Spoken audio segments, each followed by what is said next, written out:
Welcome back to another episode of Tea with HRT. I'm Brenda. And I'm Sarah. Today we have two special guests on our show. Ariana, welcome back, and Farron, welcome. This is your first episode with Tea with HRT, and I just want to introduce Farron a little bit since we know Ariana already. Farron has almost 10 years of HR experience and a degree in human resources management from Rutgers. She's DISC certified and passionate about helping businesses and people thrive. Outside of work, she volunteers as a court appointed special advocate for Child Focus in New Jersey. That's amazing. That's a lot that you do. Thank you. Yeah. So today we're talking about growing pains of first-time managers, which is a little ironic as my manager is on the chat right now too. But I think it's super interesting because we have a lot of differing perspectives on this, whereas Brenda and I have kind of managed outside of the HR world too. So, Farron, since you're our guest, kick it off. What is one of the biggest challenges first-time managers face? I think one of the biggest challenges is the sudden rush of change of responsibilities and the amount of work. It's not just managing somebody, it's managing yourself as well, managing their workload, managing the emotional and the human aspect of it. That's incredibly challenging. And if a company doesn't emphasize that portion of an individual's growth prior to promoting them to be a manager, that can make or break someone's experience. So that's definitely one of the challenges. And I know some companies do invest in the growth, and we've seen great success. And what happens when you don't invest in the growth? It sometimes can lead to turnover. It could lead to creating bad habits. And then it's really hard to break those bad habits. So it doesn't mean if you're not trained, you're not going to be successful. I think some people still are successful. They just ha end up doing things maybe not as ethically, or, they may not treat people the way they want to be treated. Ariana, as a first-time manager, my first-time manager, I think that's a weird thing that like you and I have insight into. Is so how do you feel going off of Farron's, the support and development of your leadership skills before taking on the management role? I feel like when you have a manager, it's like we're super weird now because Farron was my manager prior to HRT. But as we've talked about in previous episodes, you don't always have a manager like Farron, but um, I think when you have someone who is invested in your growth, challenges you, pushes you, but also celebrates like what you do great, you feel more empowered to kind of step into this, go to them and ask questions, let them be your mentor through it all. And I think that's a huge part of it as well. There's people who kind of go into being a manager for the first time and they don't have someone that they can go to and talk about like, hey, I'm kind of struggling with this. Like, can we talk about it? I want to say this, but I'm not sure if I'm being too mean, too direct. Like, you need that. And so if people don't have that, that also creates a layer of complexity that I think is really difficult to navigate. Um, and just in the sense of things that I've struggled with, I think I'm not the only one that will say this, but it's a very me answer. I think a lot of people struggle with the handoff of it all. Like I worked so hard to do all of this and I love doing this and I like feel super confident and comfortable, right? Like you've been doing it. And then to just give it all away is like that feels like a breakup. Oh yeah. It's kind of tragic at first. You're like, oh my gosh, I don't know if I'm ready. This feels a little bit intense. And I think what I remind new managers that sometimes gets left behind is that managing somebody is a little bit of like you get what you put into it. If I'm going to like literally water someone, give them the tools that they need, build them up, then I'm going to feel confident in like the work that they do. I'm going to feel more confident in giving things that I once felt confident doing away to them for them to do and make their own. I think that's a huge component. I think it's important to also acknowledge that a lot of new managers feel like they have to have all the answers. And that's where certain things can, fall into the wrong way. Like if someone's coming to me and I'm a new manager and they're asking me a question about a policy and I'm just like, no, that's not how things go. And then immediately that relationship starts to get tarnished because it's very emotional and you feel like you know the answer versus just being vulnerable and being like, that's a great point. I'm not 100% sure about this. Let me ask my manager. We are all human, so if someone is new to something, it's normal for them to need to ask their peers. So I always like remind people, especially new managers, that you do need to lean on, like Ariana said, you do need to lean on your senior leadership and ask them those questions because you don't want to just, make up an answer because you feel that you need to know everything. Um, Yeah, that's one of the things I also always remind people, like you will never be done asking questions. Ever. Yeah. Yeah, I think going off of that, it's some managers had managers before them that were not properly trained Mhm. either, right? So for me to go and ask my manager who was just appointed the position because, we're lack of staff or whatever the situation may be, they're like, I think this is how we do it. This is how I've been doing it. And then I kind of do that too. And then I'll tell my now report, like, this is what everyone else is doing. So I don't know, right? Like who has Yeah, who has all the right answers, and it depends on like the industry as well, because I have managed people in like the restaurant business and it's so different because sometimes it's like, okay, do you know what, you're going to be the manager now because so and so quit or because so and so no longer can do this, and you're like, oh, okay, so I'll just continue doing whatever I've been doing because I don't know if I'm doing it right or wrong. um right. yeah.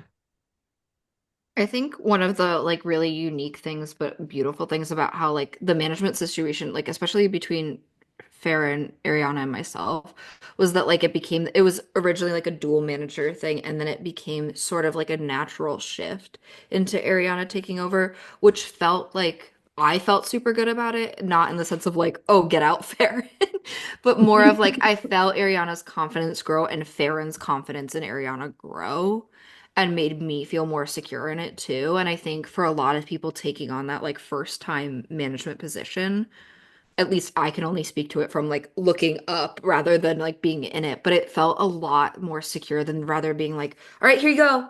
Here's like a little guy who just counts on you for everything. Good Yeah. luck. Right.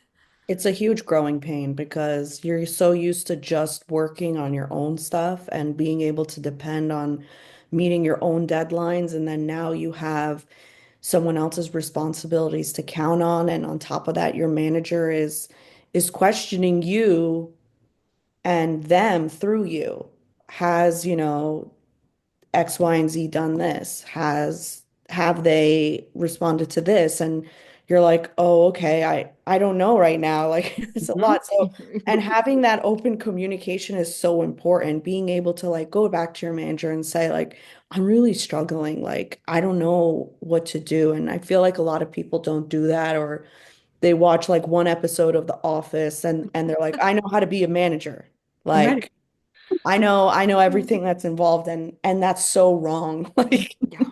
Mhm. Michael Scott is not your No. go-to model for managing people. I also like want to bring up, I think we see it a lot, especially on the HR side as far as like recruitment and hiring. But we also see a lot with like the current generation in the workforce not wanting to step up to like managing. And a lot of people choosing to leave jobs or take lesser paying positions because they don't want to jump into that managerial role.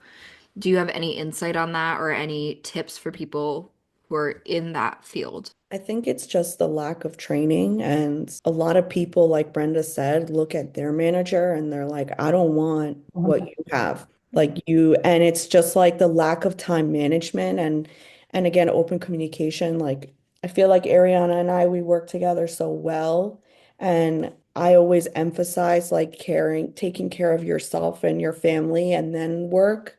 And some people don't practice that. So it's very scary for your direct report, like, oh, look at Farron, like she's literally on at 6 a.m. and then signs off at 8 p.m. and missed all of her family's like recitals and stuff. I don't want that life. I don't want to be a manager. Where if you have a manager who does practice, work-life balance and who does put the human in like managing, you do end up wanting to be a manager. But right now, especially in like the more recent work culture, um, people just work nonstop, and the new generation sees that and they're like, that's not what I want to bring to the table, and I can't fill those shoes. But if we change that narrative and we're like, no, you can manage somebody, you can delegate your tasks, you can showcase work-life balance and help them find work-life balance, more people would be, interested in that growth. But right now, what I see is like a lot of CEOs or COOs or, a lot of leadership saying, oh, I got it here because I wake up at 4 a.m., go to the gym, and then I sign on my emails and I work, work, work, and then I sign off at 9 p.m. And that doesn't make you a good leader or a manager. And that's not how you're going to advertise people to become one.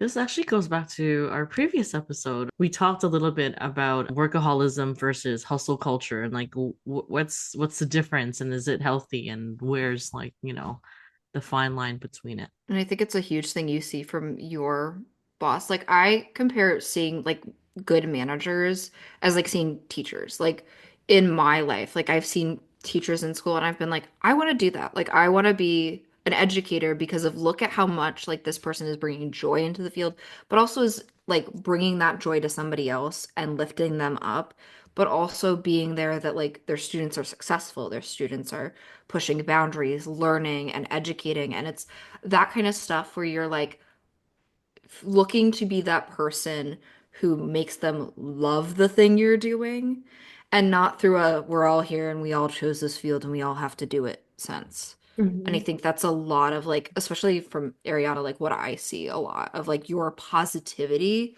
and truly all three of you as like women in the workforce, like bringing such positivity into like the daily grind of it all. I think helps a lot into like, okay, so it's not as scary to like grow up and be a Farron or grow up and be a Brenda. Like, it's not scary to get there because like they're clearly happy living fulfilled lives. It's not like they're like, and this is work and this is all I do. No. Yeah, and a lot of times like I think it's so important to find, if you don't want to be a manager, it's probably the company you're working at. And you will end up finding a place where you do want to be a manager or you do want to grow in that direction. So it's like so important to find like the right place for you. Yeah. I would say also, Farron and I have dealt with some people who they have been a manager, like they've experienced it and they've had a really bad experience and that has turned them off. And I think through personal experience, outside of my current job, I do think that there are some people where, as their direct report, you can kind of tell like managing is not their thing. They're someone who like they do need to work independently. They don't want to work and talk to me all day long like that. And you can tell. And I think that's okay. And I will say, just kind of to combine what Farron said with my idea, like maybe they need to try being a manager at a job that like is better suited for them. But also, like, as I feel like as long as you tried and you realize it's not for you, that's also okay. Because some people, they just have had a really horrible experience and that has completely turned them off. But then that might actually make them a great manager. That's what I love about being a manager. You can be the manager that you love or the manager that you didn't have, right? Like you can choose. You're not like pigeonholed. So I think there's a lot that goes into this. So thank you, Ariana and Farron, for your insight. I will start our wrap up by asking you both a question I ask Brenda every episode. Farron, what are you drinking? I'm drinking a seltzer. Ariana, let me guess, water with lemon. I do have that. Technically, I have three drinks today. Oh wow. I have my water with lemon, but I'm currently drinking this sugar-free mango passion juice. It's actually amazing. I'm very addicted Sounds to it good. right now. Yeah. Brenda? I am drinking my regular coffee in my HRT mug. Oh, I love Wow. that. So Sarah? I have two today. I guess Mm. Ariana's gonna usurp me. I've gotten on the actually having a glass of water next to my desk and a Wow. coffee, Very as nice. per usual. I say we end this with a little cheers towards the new generation of managers. Yeah. Cheers. Cheers. Thanks for sharing a cup with us today on Tea with HRT. We hope today's episode brought you some laughs, fresh insights, and practical takeaways that you can use. If you enjoyed this blend of conversation, make sure to subscribe, leave a review, and share it with someone who could use a little extra warmth in their workday. Follow us on Instagram and send your thoughts or topic suggestions to tea@hrtransform.com. We'd love to hear from you. Until next time, keep your mug full, your spirit warm, and your conversations brewing. This is Tea with HRT, where work meets warmth. Cheers.